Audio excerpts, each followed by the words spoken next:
töö siin nüüd siis jah, et aastast 94, et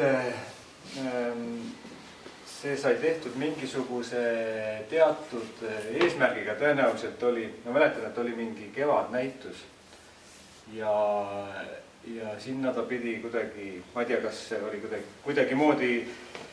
kuidagimoodi žüriiga näitus, igal juhul ma teadsin, et sinna saab sellise mingi objekti teha, võib-olla ma olin esitanud mingi joonise või mis iganes. Aga kuna ma ise olin õppinud graafikat Kunstiakadeemias, ma õppisin siis veel graafikat, ma olin jah, 28 aastat, 29 aastat vana, ma olin alles Kunstiakadeemias tudeng. Siis ma ei osanud ise nagu, mul oli selline tohutu respekt kõiksuguste teiste meediumite ja meediate ja väljundite vastu, et näiteks ma ei julgenud iialgi kujutad ette, et ma maalin kuidagi õlimaali lõuendile või teen skulptuuri, sest et siis olid need erialad nii lahus konkreetselt ja õpid graafikat, siis teedki graafikat ja elu lõpuni graafikat teedki. Aga mingil moel mind oli kuidagi elu kokku viinud Anne Starkoviga, kes oli minust vist 2 kursust nagu eespool, aga me tegime mingeid asju koos ja me kõigised sõbrad olid ja siis toimus mingi niisugune naljakas vangerdus, et tema modelleeris mind. Ta tegi minust niisuguse kipsist niisuguse nagu püsti, niisugune 3 püsti vanas lõpuks. Ja värvis ära siis nagu selliste mustrite või värvide või kujunditega, mida mina kasutasin oma graafikas sellel ajal 90-ndatel. Ja siis mul oli hea võimalus nagu öelda, et nii, et sina said minust teha püsti, et sina pead mind ka aitama, et sina pead tegema mulle skulptuuri. Sest ma tahan esineda skulptuuriga kunstinäitusel. Ja mul oli nagu peas oli see mõte olemas, et ma tahtsin teha, ma ise nimetasin seda fassaadskulptuuriks. Sest vaata, ta on nagu ainult ühelt poolt vaadelda. No põhimõtteliselt püstiseisev pilt, eks. Ma praegu mõtlen, et siis kes teeb Katja Novikova need objektid, millega ta on üsna tuntud ja millega ta esines Veneetsia biennaalil, põhimõtteliselt need on need samasugused minu jaoks sellised püstiseisvad pildid.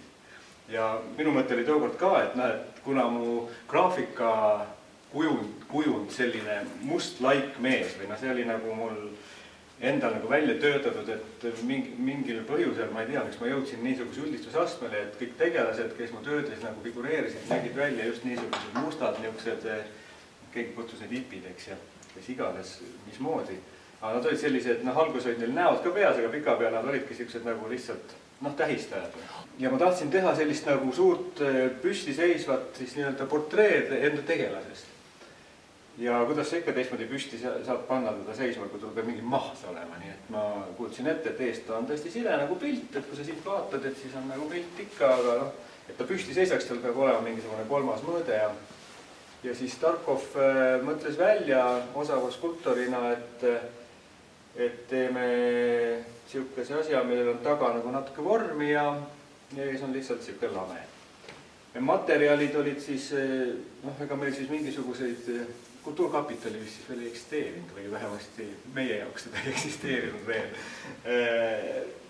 Nii et mingisuguste käepäraste vahenditega me selle asjad teostasime ja tehtud on ta, see maht on antud nagu penoplastist, eks ju, niiviisi kihilt ta liimis kokku Virna penoplasti need lehti ja siis pärast andis sellele vormi, eks.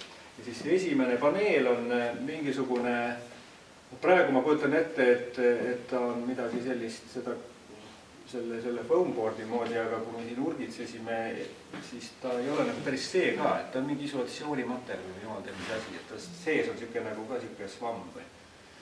Ja ta on täiesti ajutine materjal loomulikult ja ilmselt me ei mõelnudki, et ta kestab väga kaua või mis me üldse mõtlesime tookord, et oluline oli ära teha lihtsalt kuidagi moodi. Ja kokku ta tähendab, lahti pidi ta tingimata käima, sest ustest ta läbi muidu ei mahtunud. Ateljee oli Starkovil kuskil keldris ja sealt ei mahtunud tervenisti ta ilmaski sisse ka välja. Siis sai tehtud ta niimoodi 2. Ja pärast siis ma värvisin ta üle akrüüliga, mida ma suutsin mõistagi teha, et nii palju ikka oskasin. Graafik ju oskab ju ilusaid sirgeid jooni tõmmata. Et ise pärast ma siis teda viimistlesin. ja noh, ja siis, kui see näitus sai läbi, siis olid jälle nii-öelda probleemid, et paneme selle, sest et koju ei mahu, ateljeesse ei mahu, kellegi juurde ei mahu, Tarkovi juurde loomulikult ka ei saanud viia.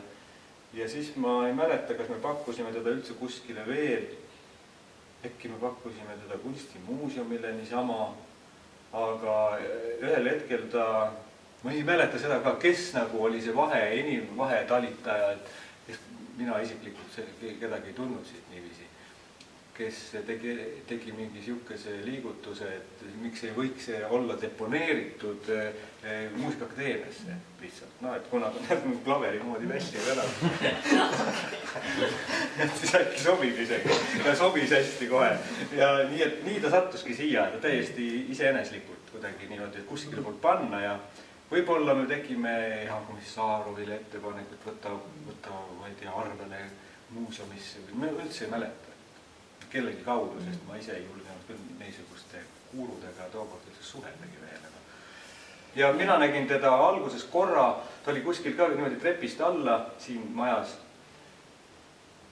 Maja ei olnud siis veel niisugune ka, see oli siis veel see esmane versioon. Ja kuidagi trepist alla ja niiviisi niisuguses küllaltki hämaras nurgas ta tegelikult seisiski alguses juba.